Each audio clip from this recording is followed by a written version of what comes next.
Astaghfirullah. Bismillahirrahmanirrahim. Assalamualaikum warahmatullahi wabarakatuh. Bihamdillahi wassalatu wassalamu ala rasulillah wa ala alihi wa sahbihi wa mawalah wa la hawla wa la quwata illa billahi wa ba'du. Qala Allahu azza wa jalla ya ayyuhalladzina amanu taqullaha haqqa tuqatih wa la tamutunna illa wa antum muslimun. Faqala Allahu azza wa jalla ya ayyuhalladzina amanu taqullaha haqqa tuqatih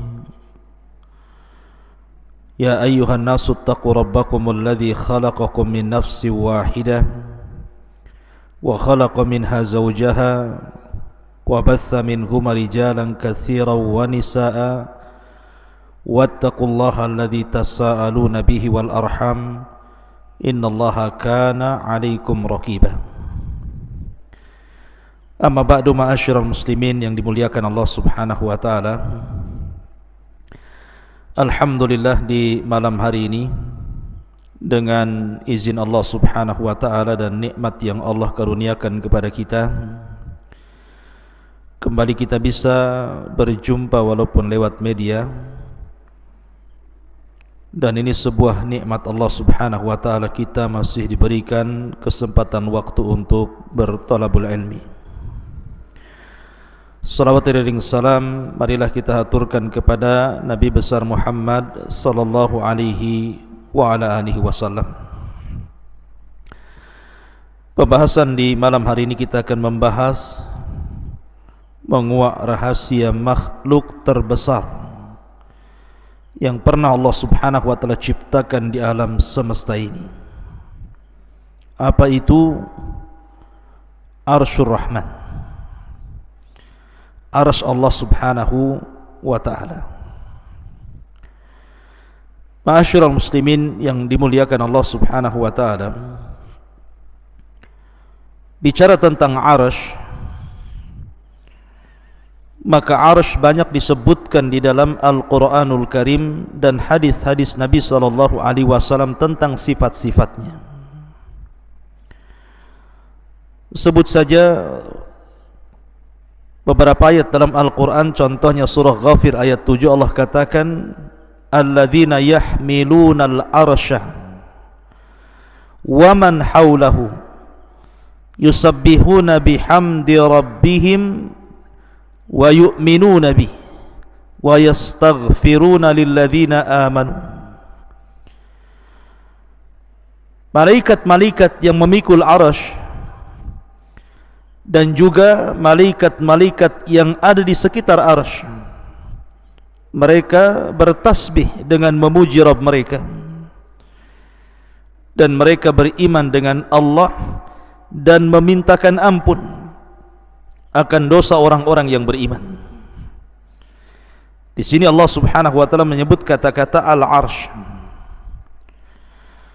Kemudian juga ayat yang lain dalam surah Al-Haqqah ayat 17, Allah katakan wa yahmilu arsya rabbika fawqahum yawma idzin thamaniyah.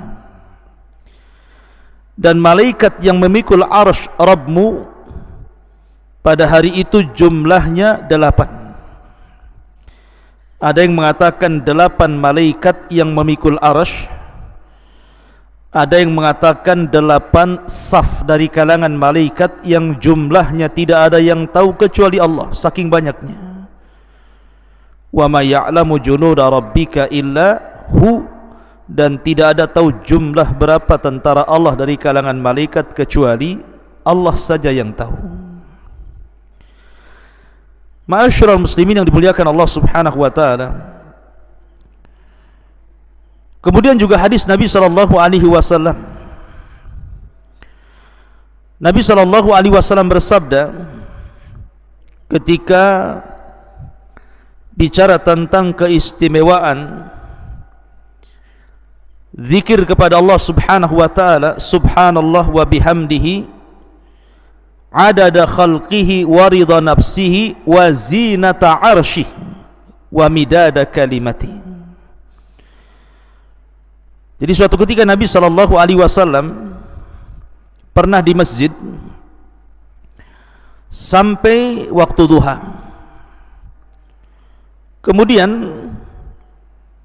Nabi SAW terus menerus seperti itu duduk di masjid sampai akhirnya datanglah sahabat Nabi SAW kemudian bertanya soal kenapa Nabi SAW duduk seperti itu dari subuh sampai waktu duha.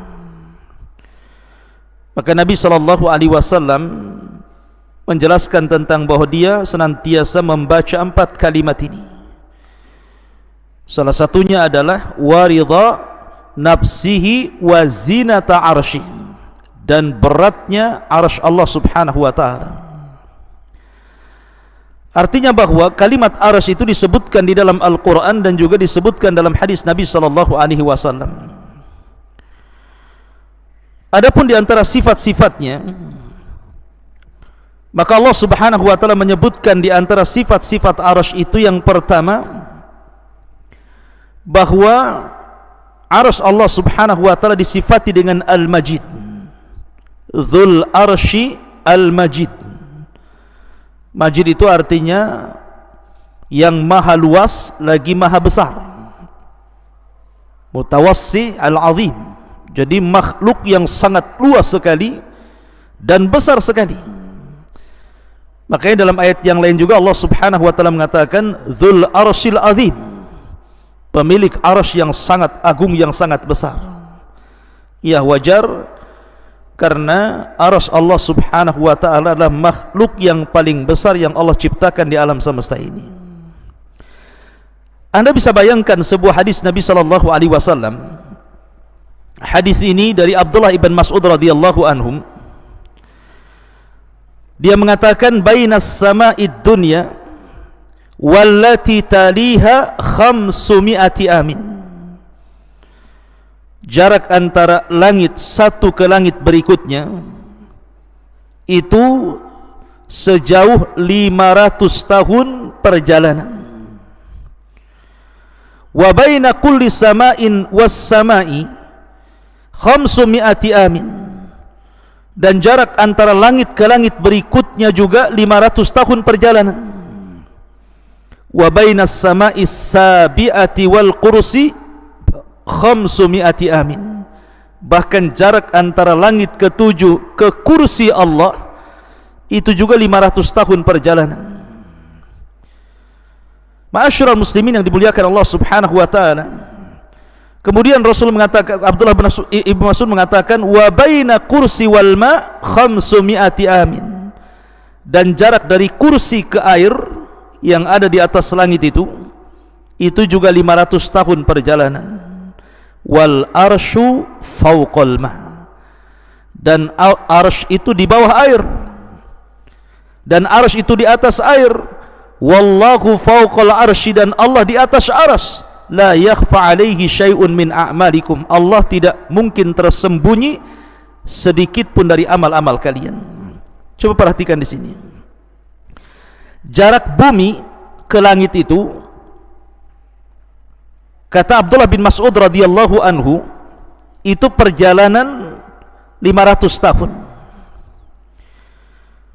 Tentu kalimat perjalanan 500 tahun ini sesuai dengan waqi', sesuai dengan apa yang kita rasakan hari ini.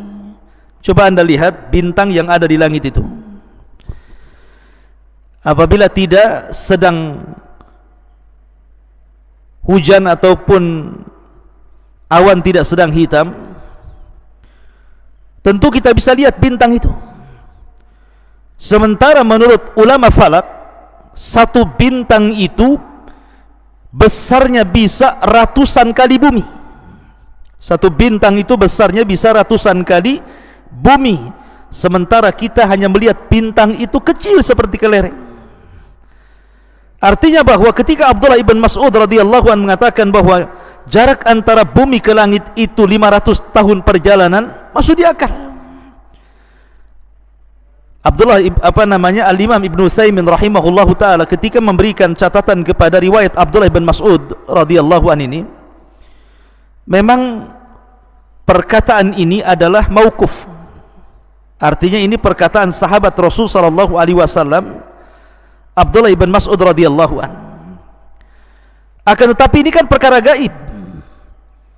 Mengukur jarak dari bumi ke langit pertama, dari langit pertama ke langit kedua, ketiga, keempat sampai ketujuh, dari langit ketujuh sampai ke kursi, dari kursi sampai ke air, dari air sampai ke arasy. Ini kan perkara gaib. Tidak ada yang tahu kecuali Allah Subhanahu wa taala. Dan Abdullah ibn Mas'ud radhiyallahu an tidak dikenal seperti Abdullah bin Abbas suka meriwayatkan dari Israiliyat. Abdullah ibn Mas'ud itu tidak. Dia tidak dikenal suka mengambil dari riwayat Israiliyat, sehingga pertama ini perkara gaib, yang kedua Abdullah bin Mas'ud tidak terkenal mengambil dari kisah Israiliyat, maka Syekh Utsaimin menghukumi bahwa perkataan Ibnu Mas'ud itu ala hukmir raf'i, artinya marfu sampai kepada Nabi sallallahu alaihi wasallam. Lihat bagaimana jaraknya. Langit pertama ke kedua 500 tahun perjalanan, kedua ke ketiga 500 tahun perjalanan, ketiga ke empat 500 tahun perjalanan, begitu juga sampai ke tujuh. Berarti arsy Allah Subhanahu wa taala itu tinggi sekali, karena di atas air.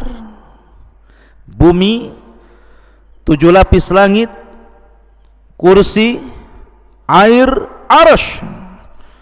Dan tidak ada makhluk setelah Allah yang paling tinggi kecuali arsy Allah Subhanahu wa taala. Adapun besarnya, maka Nabi sallallahu alaihi wasallam dalam hadis Abu Dzar Al-Ghifari radhiyallahu an, dia pernah berkata, qultu ya Rasulullah, aku katakan ya Rasulullah, ayyuma anzala 'alaika a'zam, surat apa yang turun kepadamu yang paling mulia dalam Al-Quran ini? Maka Nabi SAW mengatakan ayatul kursi, ayat kursi. Kemudian thumma qala, dia mengatakan ya Abu Dzar, mas samawatu sab'u ma'al kursi illa kahalaqati mulqatin bi ardi falatin wa fadlul arsy alal kursi ka fadlil falati alal halaqati.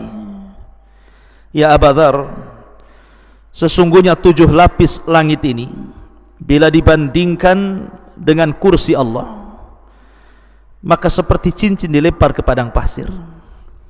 Jadi kalau seandainya kita bandingkan besarnya 7 lapis langit itu, yang satu langit saja, langit dunia terbentang dari barat ke timur, utara dan selatan, hampir tidak ada batas dan tidak ada tepinya. Lah besarnya langit pertama digabungkan dengan langit kedua, digabungkan dengan langit ketiga, keempat, kelima, keenam sampai ketujuh, kemudian dibandingkan dengan besarnya kursi, maka Nabi SAW mengatakan 7 lapis langit itu ibarat cincin yang dilempar ke padang pasir, dan padang pasir itu kursinya Allah. Kemudian Nabi SAW mengatakan wa fadlul arsy alal kursi, adapun keutamaan arsy dibandingkan kursi, ka fadlil falati alal halaqah, seperti keutamaan al-falat di atas cincin halaqah tadi. Artinya bahwa kalau seandainya kursi Allah Subhanahu wa taala digabungkan dengan 7 lapis langit, kemudian dibandingkan dengan arsy Allah Subhanahu wa taala, maka seperti cincin dilempar ke padang pasir, cincinnya itu kursinya dan 7 lapis langit, adapun padang pasir itu arsy Allah Subhanahu wa taala. Anda bisa bayangkan besarnya arsy Allah Subhanahu wa taala dan tingginya arsy Allah Subhanahu wa taala. Dan itu satu makhluk. Bagaimana dengan yang menciptakannya? Allahu Akbar, Allah lebih besar dibandingkan seluruh makhluknya. Ma'asyiral muslimin yang dimuliakan Allah Subhanahu wa taala, bahkan ketika Allah Subhanahu wa taala dan Rasulnya menceritakan tentang malaikat-malaikat yang memikul arsy, dan itu sudah saya sebutkan di awal, di mana Allah Subhanahu wa taala berfirman tentang masalah para malaikat pemikul arsy ini, wa yahmiluna arsya rabbika fawqahum yauma idzin thamaniyah. Dan malaikat yang memikul arsy Rabbmu pada hari itu di atas, wa yahmiluna arsya rabbika, dan malaikat yang memikul arsy Rabbnya jumlahnya thamaniyah. Saya katakan di awal bahwa kalimat thamaniyah, kalimat 8 ini, ada yang mengartikan maksud 8 di sini artinya 8 malaikat. Tapi ada juga yang mengatakan yang dimaksud 8 di sini adalah 8 saf. Jadi malaikat itu bersaf-saf ketika memikul arsy Allah Subhanahu wa taala, sehingga jumlahnya 8 saf. Dan satu saf itu tidak diketahui berapa jumlah malaikat yang memikul arsy Allah Subhanahu wa taala. Nabi sallallahu alaihi wasallam pernah bersabda dalam hadis Jabir bin Abdullah radhiyallahu an, "Adzina li an uhadditsa an malakin min malaikatillah min hamalatil arsy." Telah diizinkan kepadaku oleh Allah Subhanahu wa taala agar aku menceritakan tentang satu malaikat dari sekian malaikat-malaikat Allah, dari malaikat-malaikat pemikul arsy. Perhatikan di sini. Nabi sallallahu alaihi wasallam ingin menceritakan berapa besarnya malaikat dari sekian para malaikat yang memikul arsy Allah Subhanahu wa taala. Kata Nabi sallallahu alaihi wasallam, "Innama baina sakhmati udhunihi ila atikihi masirata sab'umi'ati amin." Jarak antara daun telinga malaikat pembawa arsy ini sampai ke pundaknya itu sama dengan 700 tahun perjalanan. Dari daun telinga sampai bahunya di sini. Panjangnya lehernya malaikat pemikul arsy itu sejauh 700 tahun perjalanan. Subhanallah, ini baru mensifati lehernya saja. Kemudian dijelaskan juga, ini baru menjelaskan lehernya. Kata Nabi sallallahu alaihi wasallam, dan tingginya malaikat ini, malaikat pemikul arsy ini, kakinya, rijlahu, qad maraqat rijlahul arda sabi'ata wal arsyu ala mankibihi wa huwa yaqul subhanak aina kuntu wa aina takun. Di mana kedua kaki malaikat pemikul arsy ini nembus sampai ke lapisan langit yang paling dasar. Bayangkan, kedua kaki malaikat pemikul arsy ini menembus sampai ke dasar yang paling dalam dari lapisan-lapisan bumi. Kemudian badannya menjulang menembus lapisan-lapisan 7 langit yang ada di langit, sampai melintasi kursi, sampai melintasi air, sampai kemudian pundaknya baru memikul arsy Allah Subhanahu wa taala. Seraya berkata, subhanak aina kunt wa aina takun. Lihat bagaimana besarnya malaikat pemikul arsy ini. Satu malaikat saja, lehernya dari telinga sampai ke bahu perjalanan 700 tahun perjalanan. Kemudian kakinya menembus lapisan bumi yang paling dasar dari 7 lapis bumi, kemudian badannya menjulang sampai menembus 7 lapis langit, sampai menembus kursi, sampai menembus air, kemudian bahunya memikul arsy Allah Subhanahu wa taala. Itu satu malaikat. Kalau yang mentafsirkan bahwa yang dimaksud dalam Al-Quran wa yahmilu arsya rabbika fawqahum yauma idzin thamaniyah, dan yang memikul arsy Rabbmu fawqahum yauma idzin thamaniyah, di atas mereka pada hari itu thamaniyah, 8 sab-sab malaikat yang tidak ada yang tahu jumlah mereka kecuali Allah. Berarti jumlah malaikat yang sebesar itu, ramai sekali, tidak tahu jumlahnya kecuali Allah. Semua bahu mereka memikul arsy Allah subhanahu wa ta'ala. Betapa besarnya arsy Allah subhanahu wa ta'ala dipikul oleh malaikat yang tidak tahu jumlahnya, sementara badan mereka sudah saya sifati sebagaimana sabda Nabi SAW, seperti itu besarnya para pemikul arsy Allah subhanahu wa ta'ala. Dan kalau yang dimaksud thamaniyah, 8 pemikul arsy, 8 malaikat pemikul arsy, maka 8 malaikat pemikul arsy sebesar yang tadi sifatkan Nabi SAW. Subhanallah, la haula wala quwata illa billah. Allahu akbar. Ma'asyiral muslimin yang dimuliakan Allah subhanahu wa ta'ala, dan arsy Allah subhanahu wa ta'ala itu memiliki tiang-tiang.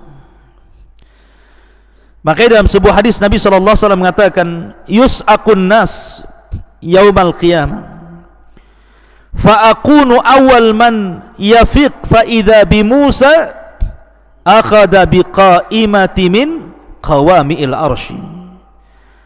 Pada hari kiamat manusia akan dipingsankan, maka aku orang yang pertama kali siuman, maka aku melihat Musa sedang memegang satu di antara tiang-tiang arsy Allah subhanahu wa ta'ala. Artinya arsy itu punya tiang. Kemudian juga arsy adalah atapnya sorga. Jadi sorga itu di bawah arsy, dan arsy itu adalah atapnya sorga Firdausil A'la, sebagaimana sabda Nabi SAW, idza sa'altumullaha fas'alul Firdausil A'la fa innahu a'lal jannah wa fawqahu arsyur rahman. Apabila kalian hendak meminta sorga, mintalah sorga Firdaus, sorga yang paling tinggi, karena atapnya sorga ini adalah arsy Allah subhanahu wa ta'ala. Dan setiap hari matahari selalu datang menemui Allah subhanahu wa ta'ala dan sujud di bawah arsy Allah subhanahu wa ta'ala.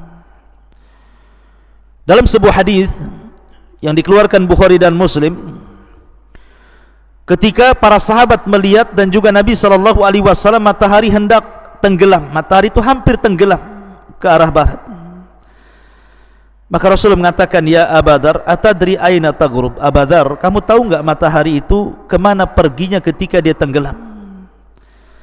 Maka Abu Dar mengatakan, Allah wa Rasuluh alam, Allah dan Rasulnya yang tahu. Maka Rasul mengatakan, mustaqarruha tahtal arsy, dia kembali menghadap Allah di bawah arsy-Nya. Fa innaha tadhhabu hatta tasjuda tahtal arsy. Matahari itu ketika tenggelam dia berupaya pergi menghadap Allah, kemudian sujud kepada Allah di bawah arsy Allah subhanahu wa ta'ala. Imam Nasai menambahkan, tasta'dhinu fayu'dhanu laha wa yushiku an tasta'dhina fala yu'dhana laha. Maka dia pun meminta izin untuk terbit kembali, dan hampir-hampir tidak diizinkan untuk terbit kembali. Dalam riwayat hampir-hampir dia meminta izin terbit dari barat, tetapi Allah subhanahu wa ta'ala belum mengizinkannya, dan kelak pada hari kiamat akan mengizinkannya, di mana matahari akan terbit dari barat dan akan tenggelam ke arah timur. Dari sini menunjukkan bahwa matahari ini setiap tenggelam dia menghadap Allah, kemudian sujud di bawah arsy Allah subhanahu wa ta'ala. Ma'asyiral muslimin yang dimuliakan Allah subhanahu wa ta'ala, ada perselisihan para ulama, apakah arsy ini makhluk yang pertama kali dicipta Allah ataukah yang lainnya. Ada yang mengatakan bahwa makhluk yang pertama kali diciptakan Allah adalah arsy, dan itu berdasarkan hadis Abdullah ibn Amr, kataballahu maqadira al-khalaiq qabla an yakhluqas samawati wal ard bi 50,000 sanatin qala wa arshuhu 'alal ma. Allah subhanahu wa ta'ala mencatat takdir-takdir seluruh makhluk sebelum Allah ciptakan langit dan bumi 50.000 tahun, dan arsy Allah subhanahu wa ta'ala berada di air, berada di atas air. Ada juga yang mengatakan bahwa yang pertama kali diciptakan Allah adalah cahaya dan kegelapan, dan ini yang dikuatkan oleh Imam Ibn Jarir. Ada juga yang mengatakan bahwa yang pertama kali diciptakanlah air. Ada juga yang mengatakan bahwa yang pertama kali diciptakan adalah al-qalam. Tetapi pendapat mayoritas para ulama, sebagaimana dinyatakan Syekhul Islam Ibn Taimiyah rahimahullahu ta'ala, dan yang dikuatkan oleh Al-Imam Ibn Hajar Al-Asqalani rahimahullahu ta'ala, bahwa yang pertama kali diciptakan Allah adalah arash sebelum yang lainnya.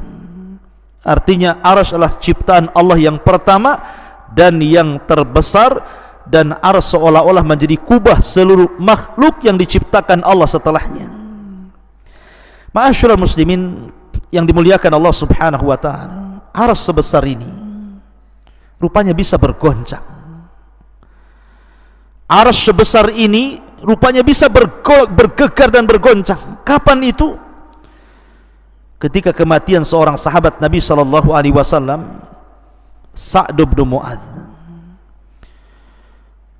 Abi Sa'id Al-Khudri radhiyallahu anhu mengatakan, ihtazzal arsyu li mauti Sa'd bin Mu'adz.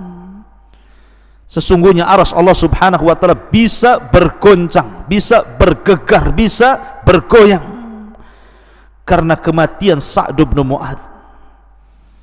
Bahkan wa futihat lahu abwabus sama, semua pintu-pintu langit terbuka saat kematiannya.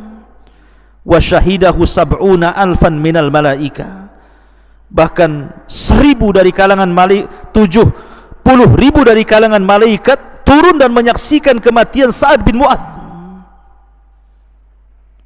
Walam yanzilu ilal ardi qabla dhalik, dan malaikat-malaikat tidak pernah turun sebelumnya kecuali karena kematian Sa'd ibn Mu'adz radhiyallahu anhu. Ma'asyiral muslimin yang dimuliakan Allah subhanahu wa ta'ala, inilah diantara keterangan tentang masalah arsy Allah subhanahu wa ta'ala. Lalu apa itu arsy? Arsy itu apa sebenarnya? Ma'asyiral muslimin yang dimuliakan Allah subhanahu wa ta'ala, kalau kita mengacu ke bahasa Arab, arsy itu memiliki beberapa makna. Yang pertama, arsy itu artinya singgasana raja. Arsy itu artinya adalah singgasana raja. Sarir, as-sarir lil malik, singgasana bagi seorang raja. Dan itu sebagaimana isyarat firman Allah azza wa jalla, walaha arsyun azim. Ketika Hudhud melihat istana Ratu Balqis, maka Hudhud mengatakan di hadapan Sulaiman, walaha arsyun azim, dan wanita itu, ratu itu memiliki singgasana yang sangat besar. Artinya bahwa secara bahasa arsy itu as-sariru lil malik. Ada juga yang mengatakan secara bahasa bahwa arsy itu syaqful bait, atap rumah itu disebut arsy. Makanya ketika Nabi SAW menyebutkan tentang ruhnya syuhada, kal qanadil al-mu'allaqa bil arsy, seperti ruh yang diletakkan di kendil-kendil kemudian digantung di atap-atap arsy. Ada juga yang mengatakan yang dimaksud arsy secara bahasa itu artinya tiang dari sesuatu, tiang dari sesuatu. Kemudian juga ada yang mengatakan bahwa arsy juga, ada yang mengatakan bagian dari punggung kaki, bagian daripada punggung kaki, wallahu alam. Tetapi Al-Imam Ibn Katsir rahimahullahu ta'ala ketika menjelaskan tentang makna arsy Allah subhanahu wa ta'ala, ketika mereka mengatakan apakah kursi adalah arsy, kemudian ulama menjawab bahwa kursi sendiri arsy sendiri.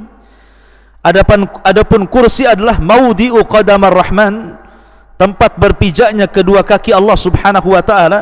Ini menurut pendapat yang paling sahih, dan arsy itu jauh lebih besar dibandingkan itu. Dan arsy adalah singgasana Allah subhanahu wa ta'ala yang memiliki tiang-tiang yang besar sekali, kemudian juga memiliki lebar yang luar biasa, memiliki besar yang sangat besar, dan dipikul oleh 8 malaikat atau 8 saf para malaikat, dan arasy Allah Subhanahu wa taala makhluk yang pertama kali diciptakan Allah Subhanahu wa taala. Itu menurut Al-Imam Ibnu Katsir rahimahullahu taala dalam kitabnya Al-Bidayah wan Nihayah. Wallahu a'lam bissawab. Mungkin ini yang bisa sampaikan, mudah-mudahan ada manfaatnya. Subhanakallah bihamdika asyhadu an la ilaha illa anta astaghfiruka wa atubu ilaik. Allahu ta'ala a'lam. Assalamualaikum warahmatullahi wabarakatuh.